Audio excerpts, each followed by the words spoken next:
poursuivre, Daniel Simonet.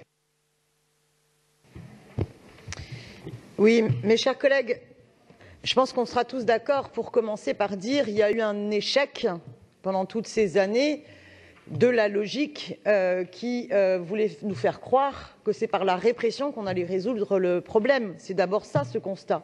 La répression seule ne peut pas lutter. Et il y a eu aussi, du coup, un laisser-faire d'une concentration de consommateurs de crack à proximité d'autres populations extrêmement précaires, puisque vous avez juste à côté donc, des campements totalement indignes d'exilés du fait de l'insuffisance de l'hébergement d'urgence. D'ailleurs, que nous disent les associations qui interviennent auprès des exilés qu'il y a une situation catastrophique de porosité des personnes, parce que du coup, on se retrouve avec des jeunes, qu'ils soient jeunes mineurs ou majeurs, exilés, qui sont donc en contact avec les consommateurs de crack et qui sont attirés sur la colline du crack, et que toute cette concentration de la misère est bien évidemment très problématique d'un point de vue de la sécurité et du cadre de vie de l'ensemble des habitants qui eux-mêmes sont aussi, pour une partie d'entre eux, dans des situations de précarité. Donc on a laissé se concentrer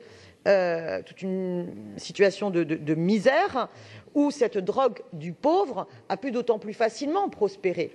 Et avec une situation où les associations et les travailleurs sociaux sont en situation de danger pour travailler sur ces territoires-là. Donc il y a donc une urgence à agir, avec en même temps la lucidité du temps long qui sera nécessaire. C'est pour ça que je ne peux qu'approuver la démarche d'un plan global d'action. Un plan global d'action qui mobilise l'ensemble des acteurs, la ville de Paris, préfecture Île-de-France, l'agence régionale de santé Île-de-France, la mission interministérielle de la lutte contre les drogues et les conduites addictives, la préfecture de police, la direction générale et interdépartementale de l'hébergement et du logement, tous les acteurs associatifs, et j'en passe. Parce que ça va être très long, parce qu'il y a plusieurs problématiques qui sont forcément liées. Évidemment que la crise de l'hébergement d'urgence a eu un impact dans l'aggravation de la situation.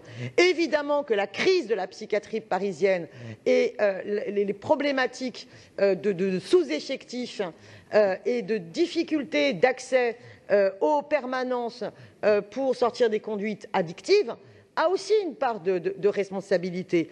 On sait que les choses sont liées. Alors maintenant, on revient au débat autour de l'espace de repos et de la salle de consommation à moindre risque.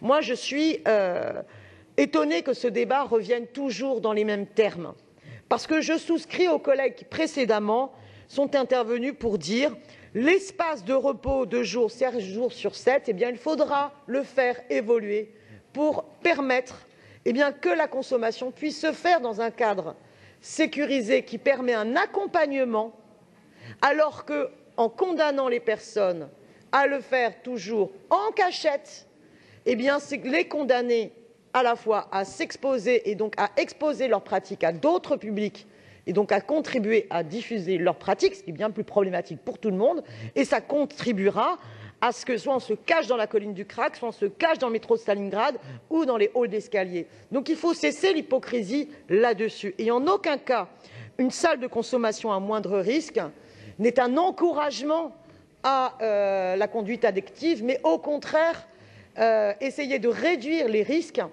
essayer de casser l'isolement pour permettre justement à l'ensemble des acteurs sociaux, du médico-social, de pouvoir intervenir dans l'accès aux droits et l'accès à tous les droits.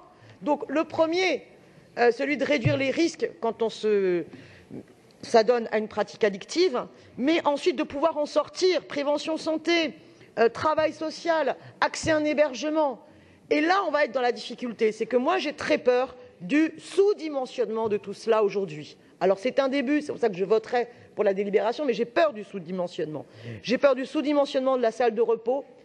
Anticipons que le sous-dimensionnement de la salle de repos va du coup provoquer des problèmes conflictuels.